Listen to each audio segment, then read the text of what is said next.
for one way or another, we know exactly what's going on. And when we have to immigrate, going to a new places, even though we live far away, we can still know what's going on in our own neighborhood. Not necessarily here, but there and the other side. And you know what they are doing, and you know who have power and have no power. And among them, to the people, who know the elderly man or woman, that we can come to the person for the specific advice or for prayers. Because if somebody passes away, you can call this lady or this gentleman and they know how to pray. I know how to pray the rosary myself, but sometimes my parishioners say that, but she prays better than the priest.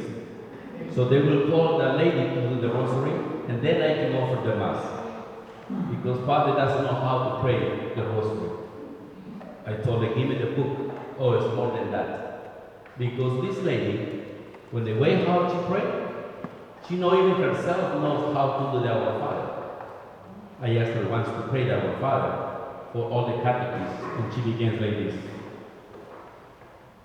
Our Father, we know that you are in heaven, and your name is glorified.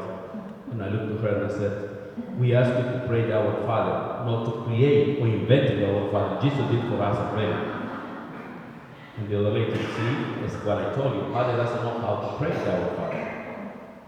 And it happens in different ways. So today, we hear that Jesus is coming in, and he's speaking in the synagogue, and he's preaching with authority.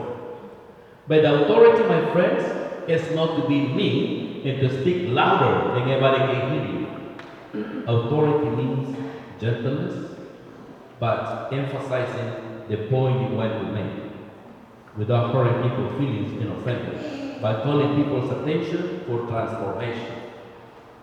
None of us, not many people have authority. What is that sometimes the politicians make themselves in trouble? Because they believe that they are the authority, but they don't know how to do this. You see in today's gospel is a great example that Jesus has given us. He is in the synagogue and he is preaching. And even the masters of the law, the ones who are listening to Jesus, they were surprised. What is this? It's a new way of teaching. He is speaking with authority, and even the unclean spirits listening to him. They must say something wrong here.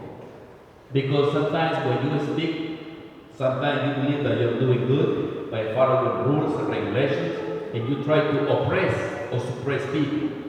And that's what sometimes people try to do when they were preaching. And Jesus was doing the opposite. Calling people's hearts into transformation, into improving the way of life, in order to be reconnected with God, without losing their authority, yet calling people with kindness and love to be connected. None of us can do that, unless we are true and authentic Christians. And I want not to make myself in trouble, but I don't know, we are 7 hours away from Rome, and I have friends who they invite me to go to Rome, and because I told them they have a compromise with all of you, so they are in Rome, and they are calling me every day. And there's a little exciting moment in Rome going on between Pope Francis and Pope Benedict, you know that, about the famous book. And this is something that we can use as a great example. You never saw anything Pope Benedict doing, but the media gave so much anxiety that even the Pope Emeritus, Pope Benedict, have to come up and say, this is not what I am doing. So people to calm down. And Pope Francis didn't say anything about it. And today was a perfect example where he says, sometimes we have priests who they are living double way life. For the appearance to be nice and cool, and inside they are the opposite. So it was no good for some people to hear that. Then we can apply to ourselves what is happening in today's gospel. That sometimes we who have authorities or responsibilities, more than authority, the responsibilities to be sure that rules and regulations are followed, Let us always remember that love should come first. And the way how we love, we can transform ourselves. Amen. If you tell your child, I want you to do this, don't do that. The child will do what you say. Not because they show you respect, because they are afraid. And there is no love whatsoever. The child grow up, and how well will say, my dad used to be mean to me. Now I'm gone. And sometimes the child don't come back to visit father and get in trouble.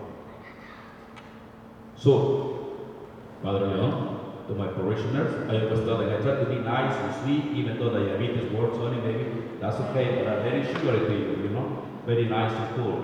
Because the intention is for them to understand the meaning of the gospel and the meaning of the church. We are here to love. There is enough hatred outside, and we have to show love for one another, kindness and forgiveness. That's why the scribes and the Pharisees are in trouble. Because say, who is this guy? Remember, he just dig a little bit more into working of it. What is this guy? It's a little crazy. Don't you remember that? His mom is just a stay-home mom. We don't know much about her. And his dad is a carpenter. Now he tried to teach us that he is brilliant, he's smart, that he knows all. They try to find an excuse to put Jesus down. But the people know that it's not, that the Jesus is bigger than anything else, and the people still following him. So today's scripture. Now, who is this guy? He's speaking out with authority. Even the unclean spirits will obey him. What's going on here? They didn't realize that because in the way how Jesus is living his life and is proclaiming the gospel by his actions. So when he speaks, he makes sense. And in the environment, and the way how you live your life. Sometimes the person who is very quiet doesn't say much. But when this person opens the mouth, what happens? Everybody gets quiet and listen. Because you know that this person has wisdom and knowledge, and you want to take advantage. I am not that person. Do I want to be smart enough? Yes. When? Only God knows. But I try to be attentive and listen to what people have to express. Because God always speaks to us in different ways. In the Orthodox Church, if I'm not mistaken, they had these beautiful icons, right? And the beautiful icons, they call it their prayers. We call them paintings, right? Because they are so beautiful. But for them, it's not paintings. Because they say paintings makes no sense. They pray. As they pray, they do these beautiful icons. It's beautiful how they do that. Because the prayer becomes such a way of beauty, it can be reflected. So, as we pray today for those who work with their hands, the ones who create beauty when sometimes we don't see it.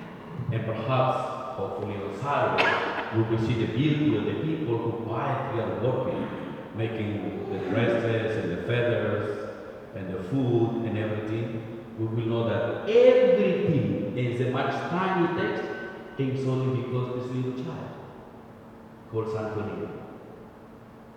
And the amazingness that comes from him, and the love that he reflected to the whole community, not just for the immigrants, but for all of us who live back in the other side of the ocean that you call Cebu, the Philippines.